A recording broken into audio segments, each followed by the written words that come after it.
Si quelqu'un veut y croire, il y croira, donc s'il y croit, c'est que ça existe. Bonjour, moi c'est Nicolas Vora et je chasse les fantômes depuis pas mal de temps maintenant. On ne sait pas vraiment ce que c'est qu'un fantôme. Il y a beaucoup de gens qui disent qu'un fantôme c'est l'âme d'une personne. Après, moi j'ai rien pour le prouver, mais c'est la théorie qui est la plus en vogue à l'heure actuelle.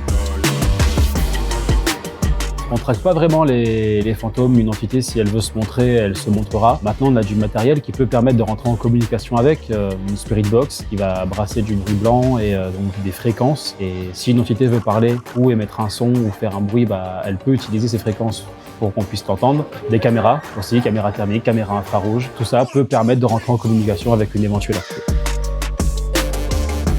Le plus insolite et le plus impressionnant, c'est un sanatorium qui se trouve dans les hauteurs de Grasse. C'est impressionnant parce que c'est très grand, ça fait plus de 5 étages, ça fait plus de 500 mètres carrés, c'est quasiment délabré, donc forcément quand on rentre à l'intérieur, on a l'impression d'être dans un autre monde, dans un autre endroit. Surtout qu'un lieu qu'on visite le jour, quand on y retourne la nuit, c'est vraiment deux salles, deux ambiances. C'est le sanatorium qui m'a le plus marqué.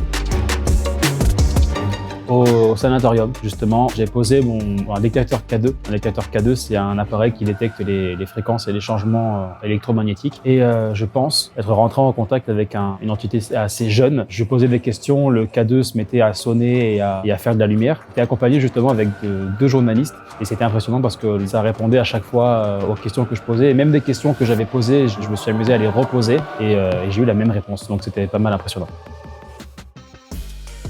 La personne qui a envie d'y croire, y croira. La personne qui veut pas y croire, n'y croira pas. Je suis pas là pour dire aux gens que ça existe ou pas. Je suis là pour respecter les croyances de chacun. Si quelqu'un veut y croire, il y croira. Donc s'il y croit, c'est que ça existe. C'était Nicolas Vora. Retrouvez mon passage dans l'émission sur tvmonaco.com.